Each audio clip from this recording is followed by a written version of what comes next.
All right, welcome everyone to our fossil prep methods discussion panel. We have Scott Johnston and Christina Byrd from the Harvard Paleo contingent here with us to talk, and we'll have another person kind of joining us about midway through, hopefully to add their expertise to the conversation. So Scott and Christina, I wanted to kind of start with a question about what are some, we've got a great audience here, and this video is going to be going up on the SVP YouTube channel later, and hopefully will be a great resource for other folks going forward. But what are some early mistakes that folks might make that you see a lot that are easy to avoid if they're just pointed out early on, and how can folks go about actually avoiding making those mistakes and kind of maybe progress a little bit more smoothly through those early stages? And that's up for both of you. Oh, this will be interesting to have my supervisor respond after me. Don't think of me as your supervisor right now. Okay, fair. Yeah, yes, ma'am. But no, so I would say that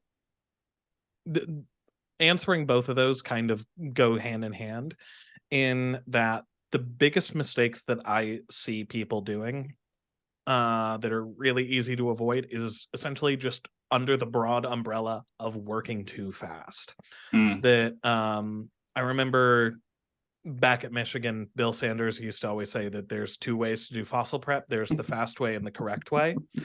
And that a lot of my own personal mistakes that I've done essentially fall either under the categories of trying to do too much too quickly and rushing things or cutting corners or stuff like that. Or the other one being trying to get things done before a specific time. And I don't mean that as like in a deadline sort of way, but more like a don't start a new project when there's a half an hour left in the day.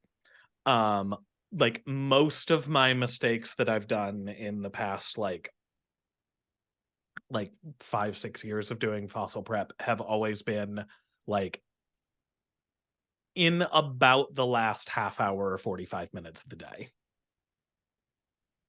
And I'm gonna piggyback on what Scott said about trying to do things too fast to achieve maybe a time deadline. Is an error that could be made is not communicating thoroughly early and often with whoever has assigned you that task. So if you want to do things the correct way, but they want it done faster than what you think is appropriate, developing that relationship with the supervisor to be able to speak openly and honestly about the reality of how long that task is going to take. And so this is something that, as an example, Scott and I, if I give him something, I try to have a very thorough, in-depth conversation with him about what is the practicality of getting X project done in Y amount of time. And so being able to communicate that clearly to your curator, your collections manager, your researcher, whoever it is that you're reporting to, communication and being able to communicate clearly is a really important skill, I feel, for a preparator. Anybody going forward, really being able to communicate clearly the limitations of your task, especially in a field that is as specific as fossil prep. Which, Scott's a great communicator, so that was a +1 for him at working at Harvard, because he answers to two people. He answers to me, and he answers to the curator. So his ability to communicate to both of us, his limitations, and limitations are not a bad thing. They're a reality.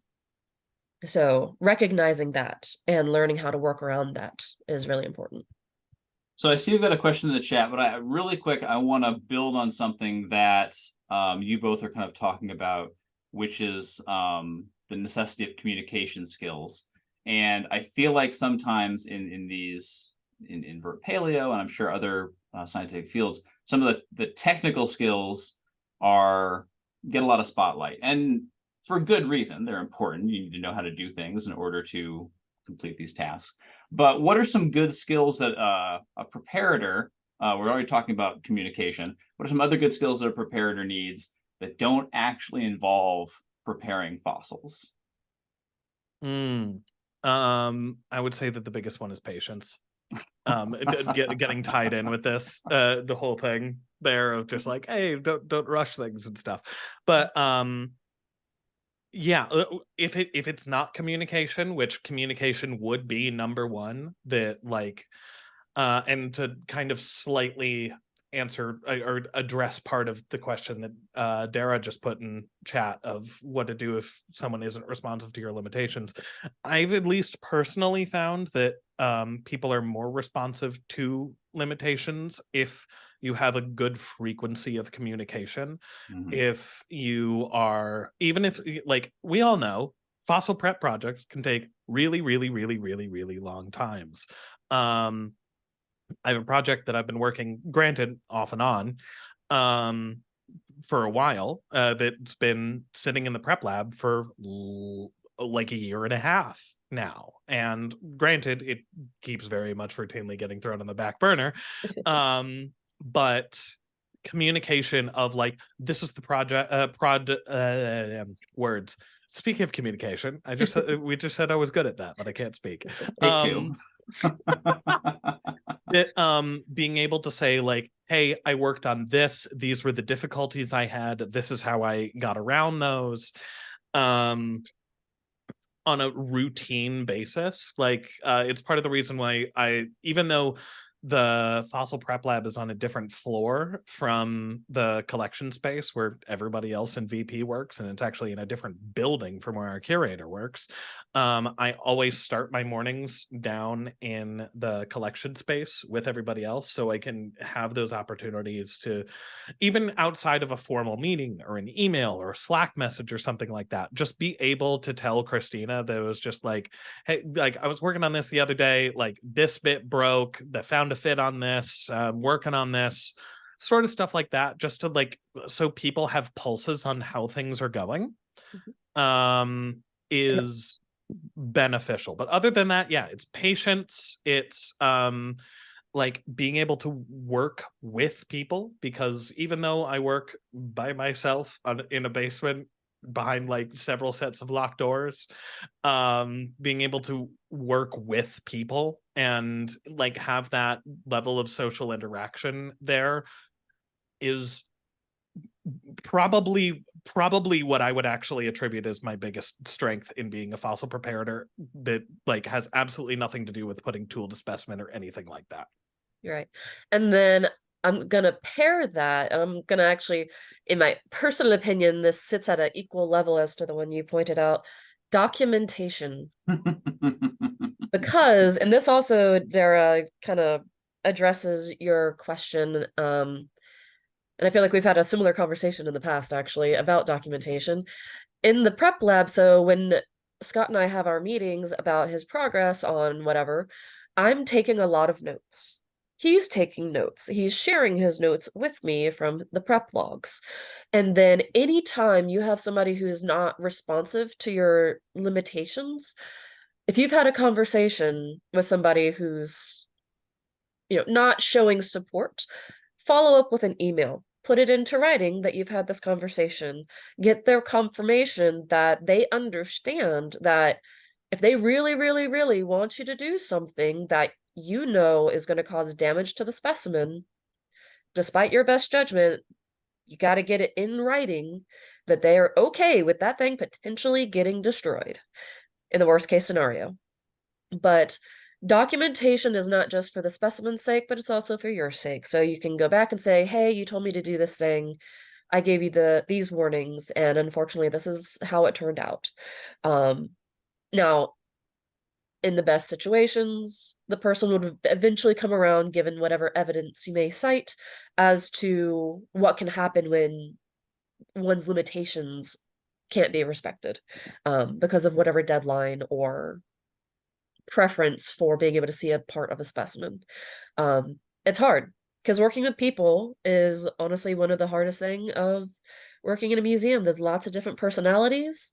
A single person can be different from day to day. We all have stuff going on in our lives. And so the hardest thing sometimes is getting somebody to see your point of view. But in any work that we do, especially when we're taking tool to specimen, is to get it into writing. What is the mutual understanding about the project? As well as what it is that we do when we are treating a specimen or preparing a specimen. And opening those lines of communication can also help alleviate any communication issues that could be that could come up from that, because like sometimes you'll figure out in a conversation with your curator or something that was just like, oh no, I just like, it was just like, hey, if you want me to do all this stuff to this fossil, like this is A, gonna take a really long time, and B, I think that you will be over prepping it and it'll be delicate in the future and that'll lead to breaks and stuff. And then you can eventually find out it's like, well, the area of interest is this. It's like, so do you want me to like just expose that stuff and leave the rest of it relatively like matrix supported or something like that? And very often it could be just, yeah, absolutely. And it's just like, all right, I'll expose these couple teeth on the skull and then I can work on this other thing. And it's like, cool. And then like, sure, that might be something to be prepped out later on, but I'd rather prep a specimen to the level that is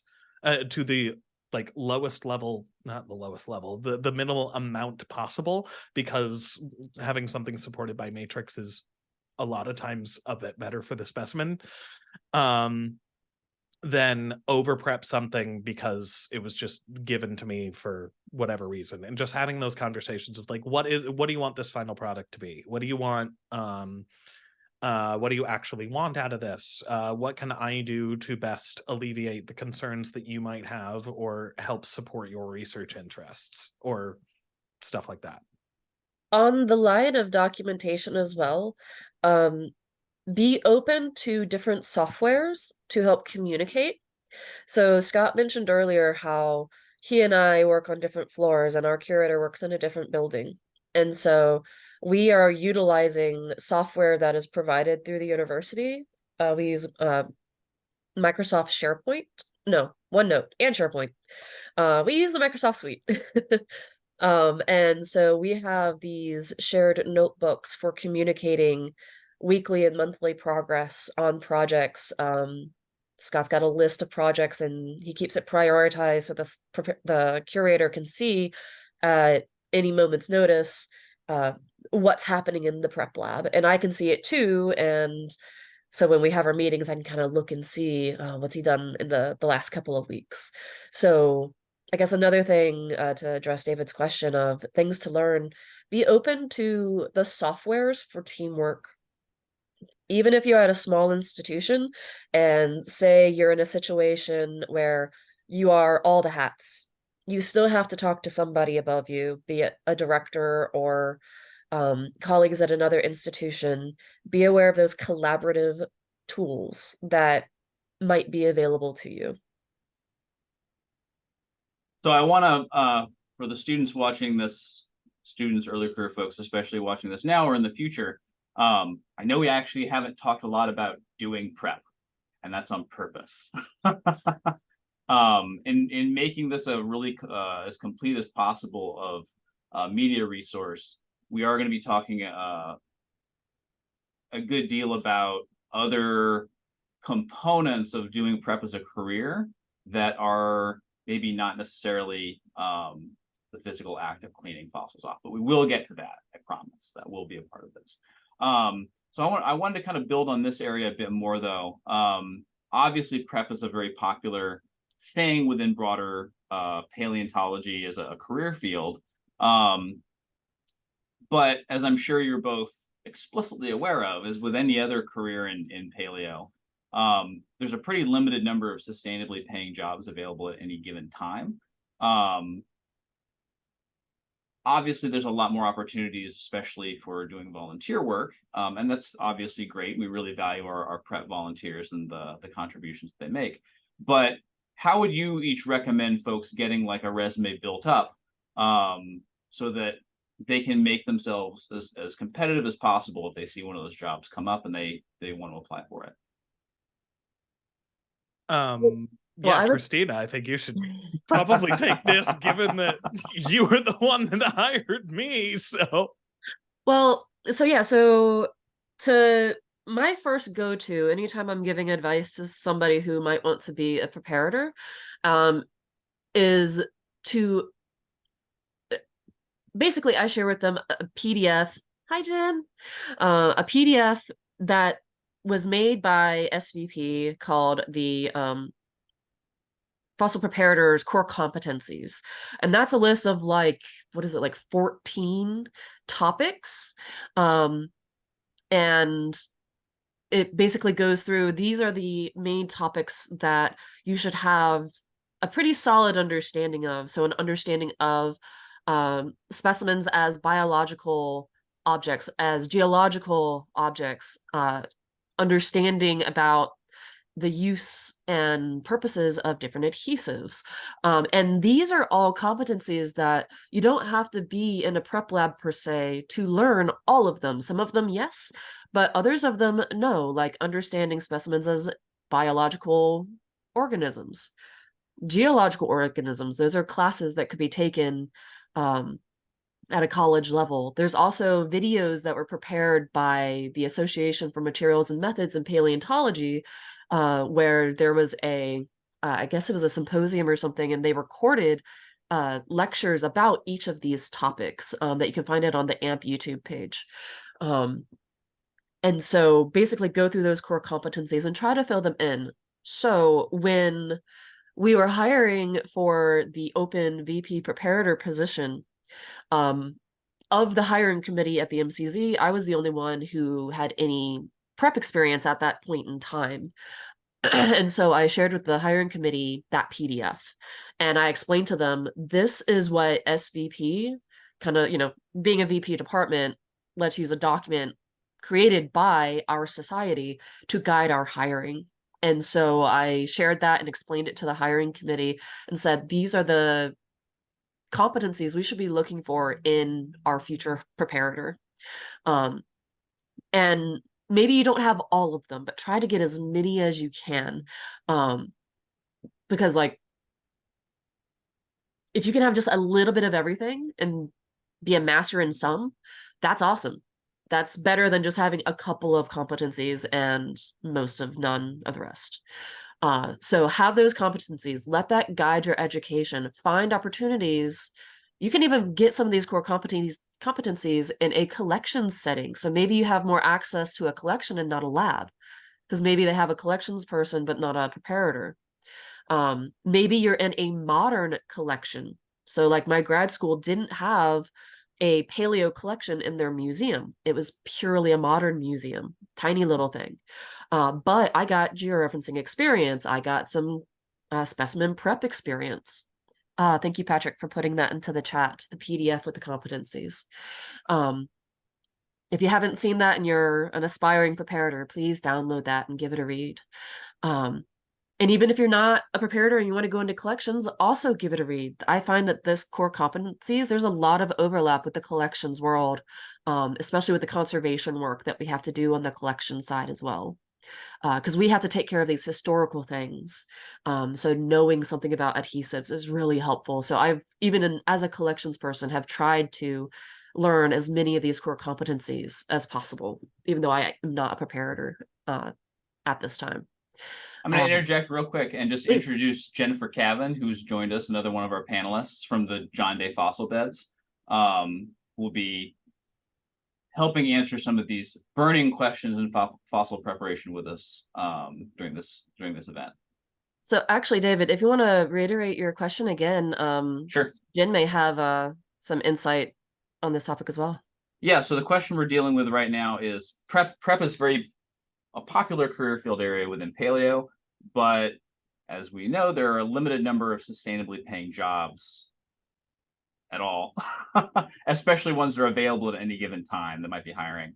So recommendations for folks who think that they might want to pursue fossil prep as a career, how can they make themselves competitive in those hiring searches, both on paper, skill development, anything along those lines? I sort of missed what was already talked about, but Reiteration's great. Repetition. What I found is just get out there and start doing it, meet people. I have a lot of interns that come here to John Day Fossil Beds and they haven't had any experience, but through coming here and learning and getting to know the process and who to talk to, and I've had 3 people go on and get permanent jobs after being interns here. So it really helps to just kind of, I don't know, jump right get in. some experience. Just jump right into it. And so that's something where they're probably going to need to find like either their school or a museum in the city that they're in, a prep lab that's already active that has prep lab manager and kind of an active program going on. I'll also chime in on this, and they're talking about like the core competencies, and as Christina said, like you don't need to master literally all of them or every aspect of fossil prep. That is inhuman. Nobody can do that. I mean, some people can. Absolutely, some people can. There's some legends out there, and they definitely can. But so one of the things that, and I feel like I'm having a bit of a theme here, that it's all these soft skills and stuff that I'm advocating for. Build up your network. That I remember one of the answers that I gave at some point of my hiring process was essentially, it might have been even in my job talk or something like that. But I said that, like, while I might not necessarily be an expert on every aspect of fossil prep, I know someone who is, and I can email them about it.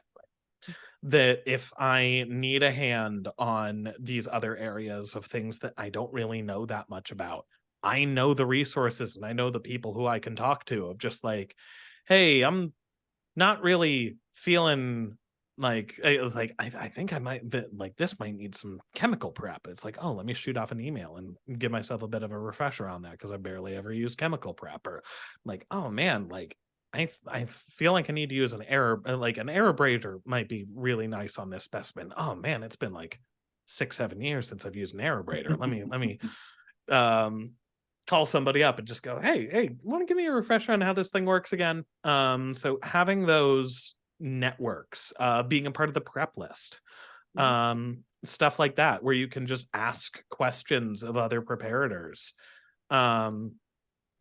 is one of the most valuable resources that you can have as a preparator. The AMP Facebook page is a good place to go to. Heck, the AMP meetings, then you get to know all the preparators, and yeah. We're Yeah. a friendly brunch. We're a Brunch. friendly bunch. We're a friendly Sometimes brunch during the too. meeting. Yeah, I dropped the links for the SVP Preparators Resources page and the AMP webpage. AMP is a great small meeting if you want to really get connected with the community, because that's preparators and collections managers, which we all got to work together, and more collections folks like myself have been attending AMP because it really provides, well, in my biased opinion, a very well-rounded view of the work that we do, because we're not any just one person trying to do everything. We have to work as a community across departments and across institutions. And I think Patrick Wilson is in the audience, does stuff with AMP also. Patrick, did you say you were working with the virtual meeting that AMP is doing this year? Did I remember you saying that? Yeah, so they have a good virtual meeting too. And if folks can't travel to the meeting, I definitely recommend checking out the virtual resources that they have. Yeah. And I'm actually the chair of the resources committee for AMP. Shameless plug.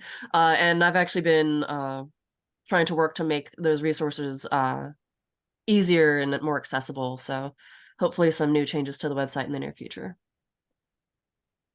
I guess before we fully go off of the whole resume and hiring thing, this is something that I also just need to do a whole lot better at. Not that I'm thinking of applying for a different job or anything. Don't worry, Christina. You're Don't stuck leave with me. I won't. Document and document your stuff. Not just in the sense of like have like write down like do a good job filling out your prep records and stuff like that. Take pictures of the stuff that you're working on. I am bad at this. I'm terrible at actually like photo documenting the things that I'm working on, especially because I got into a little bit of a muscle memory thing back at the AMNH that we weren't super enthused of people taking photos of fossils that weren't like through a lot of layers of bureaucracy and stuff. So I like kind of just fell out of the habit of doing that. But having a good portfolio is so paramount. Absolutely. So can I talk about your portfolio a little bit, Scott? Oh, please. Yeah. So one of the things that stood out about, Scott, I don't think I've actually told you this before. So one of the things that stood out about Scott's portfolio is actually how he had it arranged and the details that he included. It was very clear that he read the job posting to the T. He was very careful about following our instructions. We asked for very specific things in that portfolio, and fortunately, he delivered. He had a dedicated page for each project, and he very clearly demonstrated which adhesives he'd used, which skills he executed in order to complete each of these tasks. He made it clear if it was an individual project or a group collaborative project, his role in the collaborative projects, and just had it very nicely designed. So definitely if you can, and it was a beginning and end of the project. So have your before photo and your after photo, because that can be a really striking difference. If you just have a final photo, it's hard for us to judge, well, what did it look like before? It could have looked great. It just needed a little bit of cleanup. Or it was this horrible mess and you turned it into a masterpiece. So those are the kinds of stories, if we can get that beginning and end, that gives us more to the story. So it doesn't have to be multiple pages for one project. It could be one, maybe two. Get the point across, keep it concise, give us the details that we're asking for. Now, we had a really detailed job posting. So make sure you read your postings and highlight what are they asking for. Try to get everything in without it being messy. So we've got some questions in the chat that I want to direct our panelists, a couple just now that came in from Jessica and Dara. I want to have you all just kind of take a quick look at. There's one that I'm going to address directly while you all are thinking how you want to respond to some of these, from Addison, about advice for someone who wants to go into fossil prep, but is autistic and struggles with communication, both in terms of understanding what they're saying and in terms of needing specific instructions. So Addison, I barely know anything about prep, but I might be able to help you with this one because I have ADHD and autism, and I completely understand where you're coming from on this. This whole thing you're seeing, me being very like talk show hosty, this is not how I have always been. Undergrad and high school were very hard for reasons like what you're describing. Honestly, one of the things that I did is I just spent some time in a very dedicated way studying people socializing in a jovial, friendly way and communicating. And I did that by watching talk show interviews a lot. And watching how people interact and seeing how they engage with each other. And I did that for years and slowly taught myself how to interact with other human beings in a kind of more neurotypical sense. And so that's something that worked for me, is kind of slowly training myself in a very deliberate way. Beyond doing that, I found that people typically respond fairly well to folks being direct with them about what your needs are. And if they know that information in advance, it can help them kind of better respond to whatever the situation or communication may be. Now, that being said, understanding and appreciating where those differences are between kind of an autistic maybe communication style and how that presents itself, as well as maybe the differences between that and a more neurotypical communication style, understanding the differences is important. You can't go in blind, because otherwise there's going to be misunderstandings, and it's going to be messy, and things are going to catch on fire, and it's less likely to go well. So studying and researching, there's a lot of resources on social media, folks with neurodivergence, ADHD, autism, that provide wisdom on how to do these things that I'd recommend checking out. Yeah, it's hard. I won't sugarcoat that. It can be very difficult. Patience with yourself and with other people is important. Yeah, I'll jump off that. If other folks want to jump in, that'd be great. Oh, I was just gonna piggyback on it, and I agree with everything that you said, David. While I'm not diagnosed officially with anything, I do know that my brain is most likely not neurotypical, because I've actually had conversations with my staff, and I've been really open and honest. I do have anxiety, so I guess, that's my neurodivergent detail, I suppose. But I know that my own understanding of people came from watching and observing behaviors. I ask a lot of questions for clarity. One of my mantras is don't make assumptions, ask questions. And mainly that came from, I would make assumptions about people's behavior, and then it was completely wrong. And then that put me in a really weird place, and everybody else around me seemed to understand. And I'm just like, I am so lost. And that's when I started to ask a lot of questions, almost annoyingly, but I tried to make sure they were always to get to a point of understanding, to be like, is this what you meant? Is this what you meant? So that then I didn't have like an emotional response to something that might be perceived one way. Yeah. And so instead of making those potential jumps, I would ask a lot of questions just for clarity. I do this with Scott. I mean, there's been many times I'm like, Scott, what are you talking about? And then he might have to reword things for me. And so I do try to make it clear with my staff of some of my communication needs for what I need from them. And thank goodness, all of my staff have been awesome in respecting that and trying to adapt their communication in a way that works for me, but while I'm also adapting for them, because each of them has their own needs. So yeah, asking questions. And there's lots of folks with autism in the community and folks who are doing well with it. So it is certainly possible. But like David said, it's not easy. We're not going to sugarcoat it. Honestly, for me, it's been a lot of practice. Yeah. How I engage with my staff is different than how I engage with my visiting researchers. So for me, I have a number of masks that I kind of wear to make sure that I have to have my head in the right space. So it's like, all right, for this person, I need this headspace. For this person, I can kind of jump back to this headspace versus the space that I'm in when I'm at home. And I think we both said it's hard, and I don't want to discourage people. I want to make sure to clarify that it's hard the same way any learned skill is hard, and Exactly. It takes practice. Just like fossil prep, like learning how to use an aeroscribe or learning how to do a chemical prep or any of these other things, it's a necessary professional skill within the wide range of all the potential professional skills that you need to pay attention to. And so don't count yourself out just because this is also challenging. Please don't do that. No.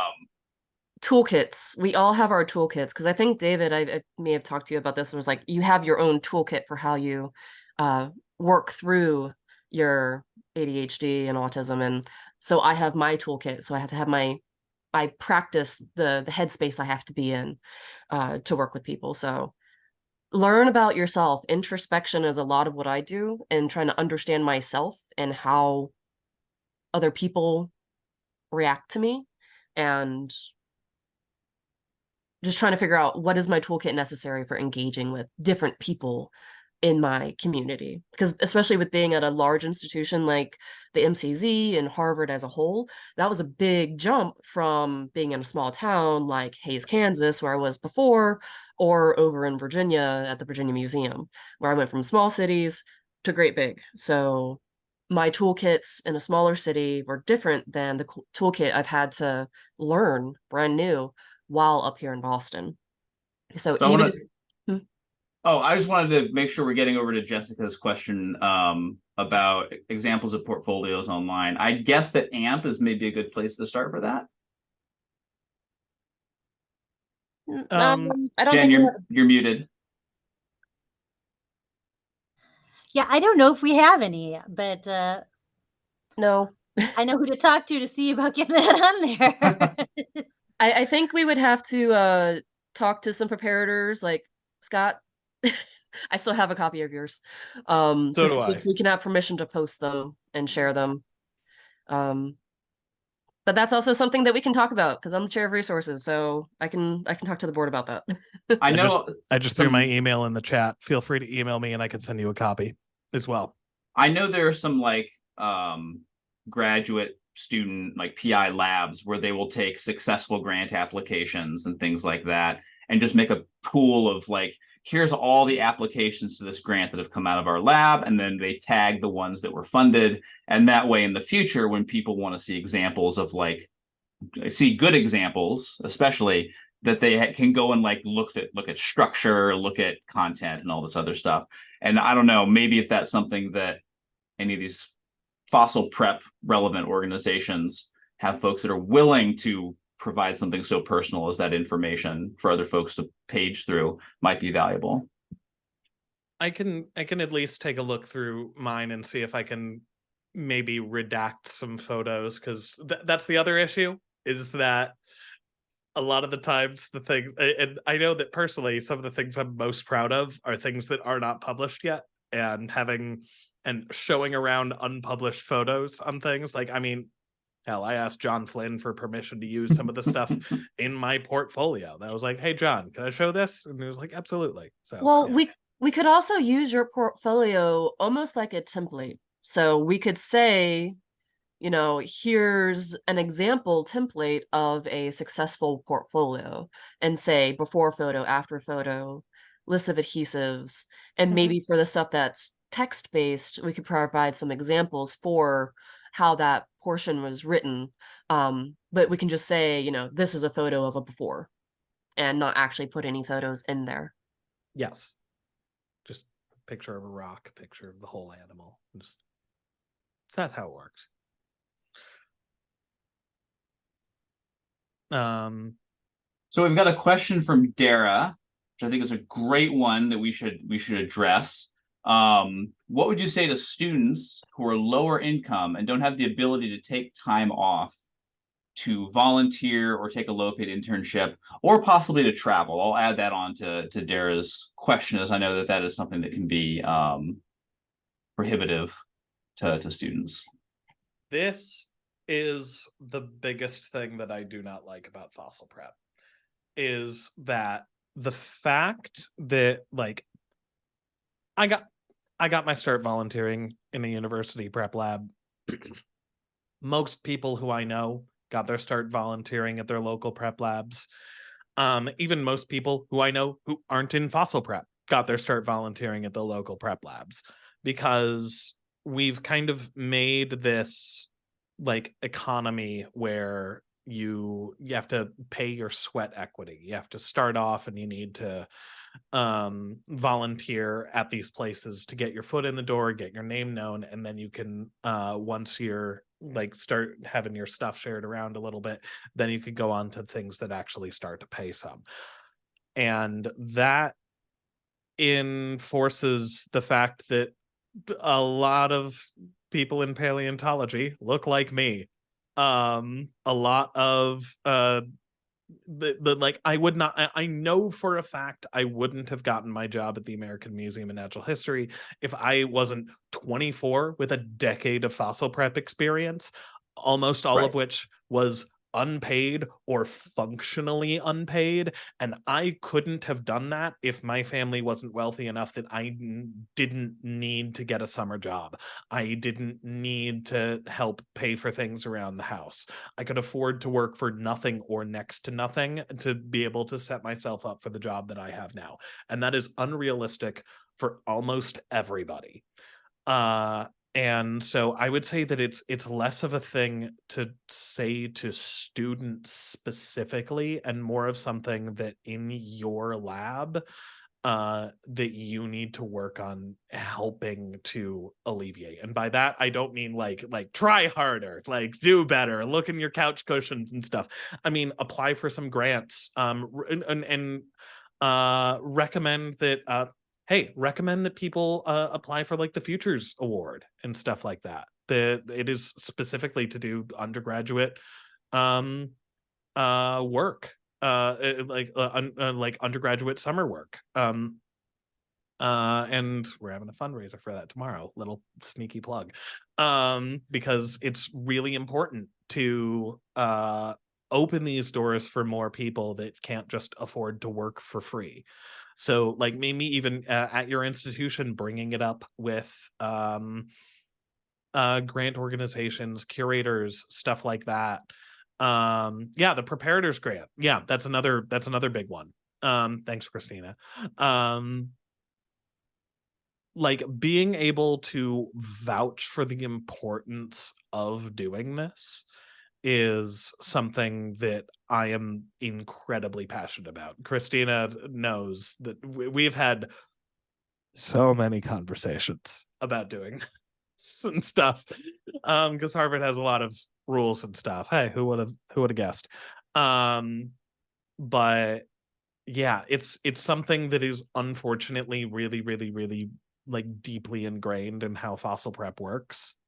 And yeah, if anyone else wants to chime in on that, I'll step down off my soapbox. Jen, have you had any contact with that just in your role with running the lab out in John Day? We usually get a couple of seasonals and a couple of interns. And the seasonals don't necessarily have prep experience, although boy, it's easier to hire them if they do, unfortunately. And the interns often don't have any prep experience, and they come out here but again, they're not paid a lot. They're given a living stipend or whatever. And but yeah, it's hard. I don't know. I'm trying to think of how I got into it. I got a research assistantship in my school to work in the lab, and that's how I got my first experience. And then I was lucky enough to get a job out of college. So, but then you still have to be able to afford to go to the college. So I don't know. I don't know. Yeah. And for me, I found my opportunities, my volunteer opportunities through one, my first field experience was lucky that the museum that was leading the expedition had a grant that was paying the expenses for the field work. So I didn't have to pay for anything but my food. And I can eat pretty cheap, fortunately. And so I didn't have to pay for the hotel or anything like that. That was all covered by the museum. Then after that, as part of my undergraduate senior research, I had a little bit of travel money to go to the Virginia Museum to do data collection. And the curator allowed me to stay a little bit longer past my data collection time to do a little bit of work in the prep lab. and they were kind enough to put me up in their home. So I was just staying in their room. So, and I had a car at the time, so I was able to drive to Martinsville, stay in their guest room, so free lodging, had to take care of my food. So that was a pretty cheap research trip that I was also able to sneak in some prep experience and a little bit of casting. After that, I got my experience at the Smithsonian thanks to the fact that I have family in Maryland. So I got lucky with where people are. And so my aunt let me stay at her house, and I found a way to commute to DC from her house in Maryland. Also volunteer there. That was more expensive. That was a rougher summer. And then my last opportunity to get more field work and lab work was a paid internship. So good paid internships are out there, but they are more rare. I think I got a $1,000 a month stipend to live in Panama and do field work out there for 3 months. So, and then I got my first museum job. It is very challenging, and like Scott, I'm really passionate about getting people into the field and preferably paying them. And I do find that even though at Harvard we are able to pay a small amount, we aren't able to pay a living expense. It's like minimum wage. And I wish I could do more, but I'm like, they're limited to either living nearby or having someone they know live nearby, and then they commute in. So unfortunately, that's a really hard question to answer because there's just so little funding out there for living expenses to get somebody into these labs, as much as we want to get them in here. I think this is something that we can also, in acknowledging that it's a large problem, as we have been, it may be something that is worth having a more dedicated conversation about. Planning on doing that for the 2024 virtual meeting. And we have the networking social for fossil prep starting at 1:30 in the Life Sciences Lounge in the Virtual Museum. I definitely recommend folks that want to continue to have this important and productive dialogue on that to check that out. We're running out of time, and so I want to make sure we have a chance to talk about fossil prep specifically, which I know is probably what folks were bargaining for when they first came here. I hope you found this interesting and useful. I really do. But what the question I want to pose to our panelists is, what was the most, in your recollection, on like a fossil that you helped prep, a situation where you had to really creatively solve a problem with a fossil and maybe combine a couple different techniques or do something that was kind of novel and maybe a bit risky, and how you manage that situation? I can restate the question too. That was a bit long-winded. I can't think of anything specific, but I found I have imposter syndrome, I believe. I've been doing this for 25 years, and I'm like, why are they asking me to talk? I don't know what I'm doing. But I feel like just having the confidence, but that takes time to like build the confidence to, take that risk and know that it could be okay. So starting out, just know they've been dead for millions of years, and it's not much you can do to them. You're not going to actually hurt them. Yeah. Yeah. The little multi-tuberculate jaw filing a medical malpractice suit against you.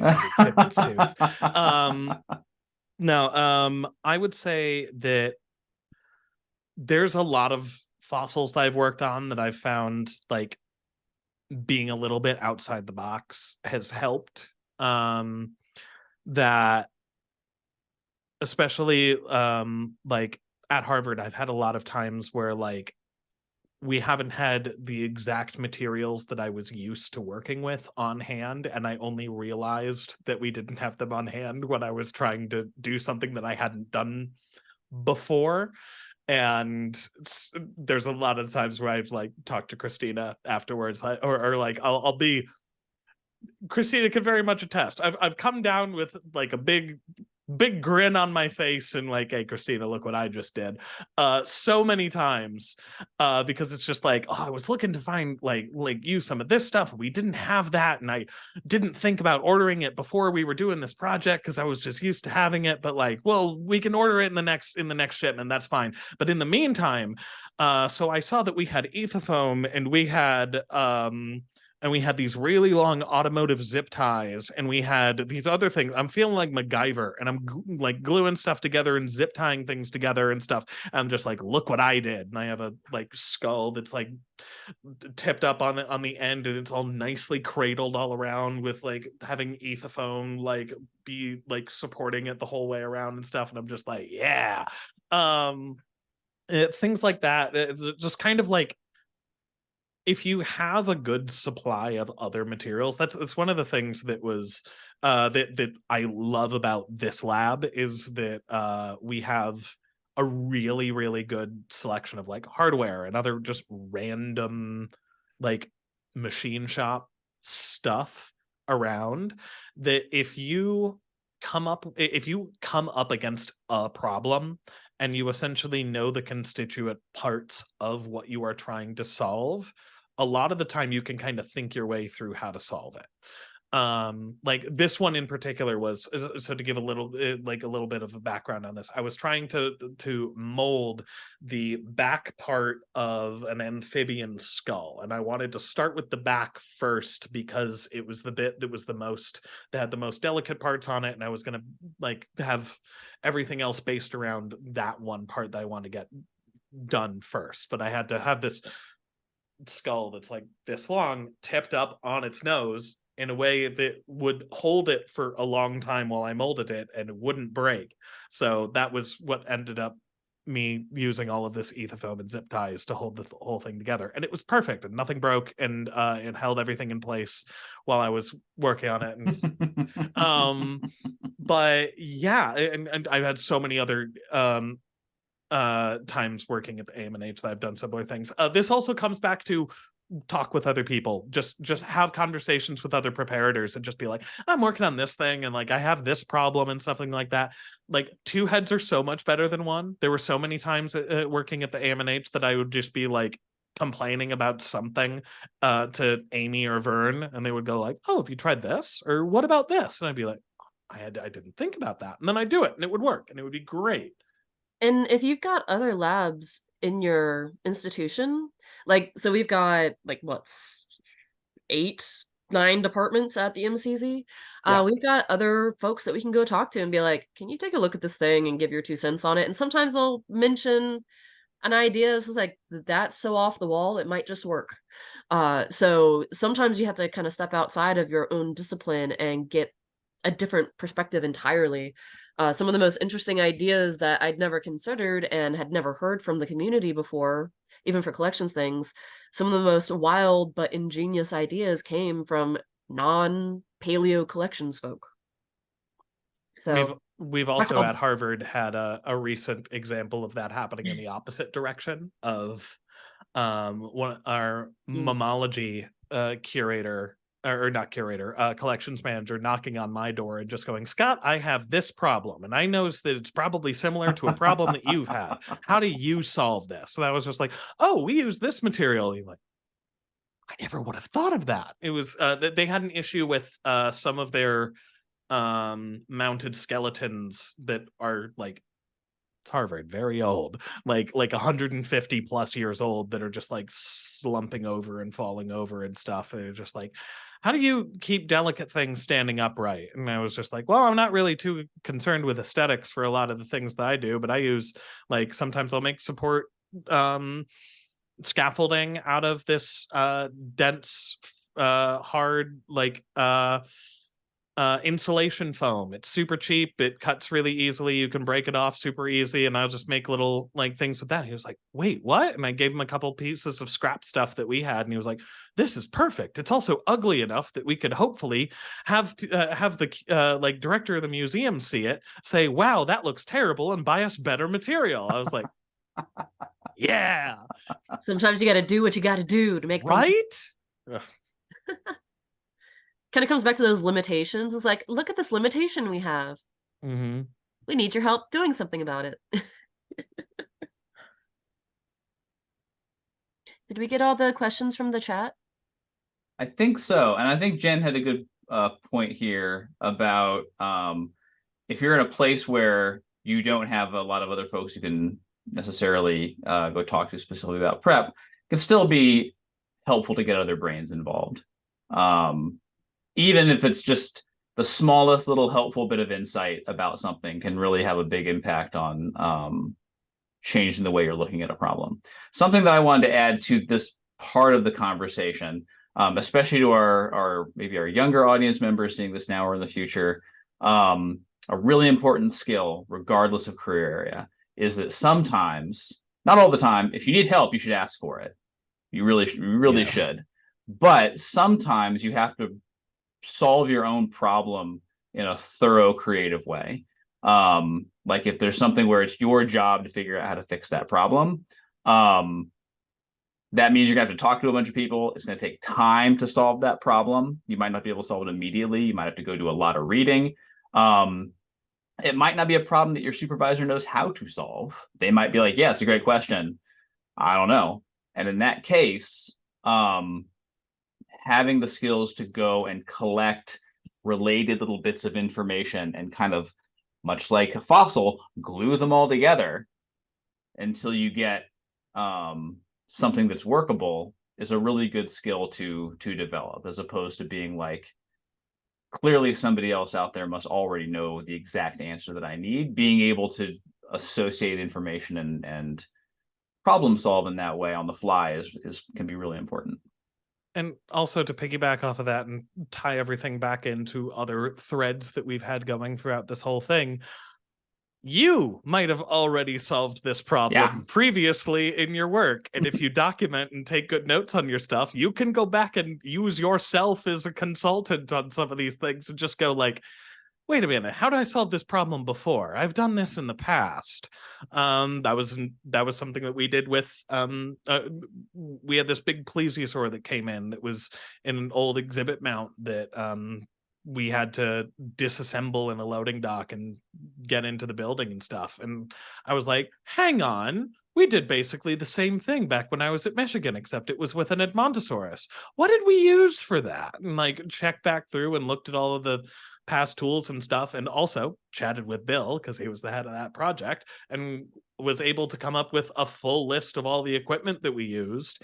And I would remember I was very proud of myself at the end of that project because it was like everything I suggested that we used all of it. We didn't need any extra tools. And it was just like, I gave a list of the things that we needed. We used the things that I suggested, and it was great. And it worked out fantastically. And to piggyback on that real quick, because I know that we're getting to the end of the hour here. Wherever you're at, make friends with your other departments. Like if you've got a buildings crew.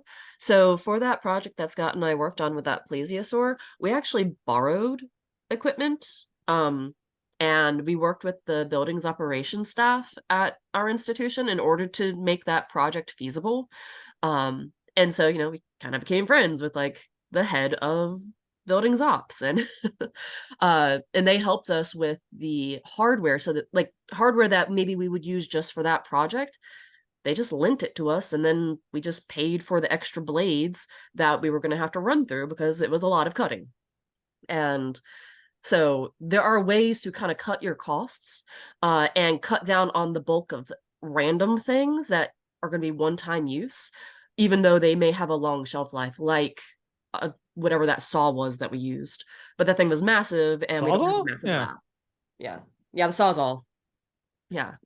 So there are ways to do kind of like a cost share thing if you've got access to other departments within your institution or institutions with other businesses. Much like Dara's talk earlier this morning, they do a lot of collaborations within their community in order to make their initiatives move forward.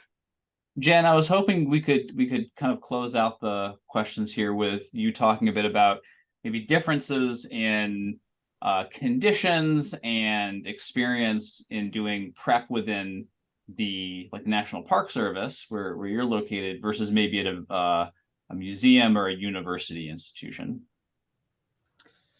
Oh boy, I guess the biggest difference is there's a lot of rules in the National Park Service. We are the government. And so before you can do anything, you kind of have to consult all the rules. And so it does put a little bit of more constraints on you. Applying for our jobs can be a pain in the rear end. They've gotten very particular. I've been doing this for years, and I've applied for other jobs in the federal government, and I haven't even made the list. And I'm like, that doesn't make sense to me. But reading the job announcements and getting the keywords in, because if you're applying for a federal job, it goes to HR and not the people that are doing the hiring. And HR is just somebody somewhere who doesn't know anything about paleontology, and they're just looking for words that match. And then they pass you on to the people who actually know about paleontology. Yeah, just a lot more rules. I don't know. The full way to federal regulation. Yeah. Yeah. As opposed to the, I'm sure, Johnston the park that is university administrative work. Oh, it depends how much administration you're under. Harvard has a surprising amount of I'm not going to call it red tape per se, but Orange tape. we have Crimson tape. It's hard. Correct. We have crimson tape. Yeah. We have crimson tape. Get it right. The branding and marketing is very important. Okay, well, we're going to do a last call for questions from the audience for our panel. I hope you have all found this interesting and valuable. Like I said, we've got another kind of prep networking event that's starting in about 15 minutes in the virtual museum. I really encourage folks to go to that and say hi and chat with people. And as with all of these events, if you want to see more stuff like this, feedback is crucial, and getting more people involved for the meeting next year is important. So with that, we'll open the floor. If folks are, velvet tape, very good, Addison. Yeah, exactly. If anyone has anything that they want to sneak in here at the last second, we'll take a quick pause for that.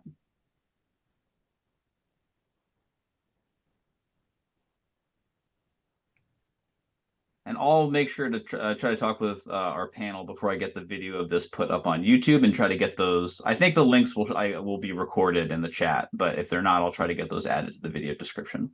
See, we should have a Christina, you're the resources person on AMP. We should have a resources page for cookie recipes. For Yes. most effective in persuading other people to help you out with stuff. Oh, heck yeah. I got a few recipes to add. I'm sure we can come up with like an AMP recipe cookbook. Yes. I need to add my molasses cookie recipe on there. And that blueberry cookie one. That was a really good one. The blueberry white chocolate Dude, one was stellar. fantastic.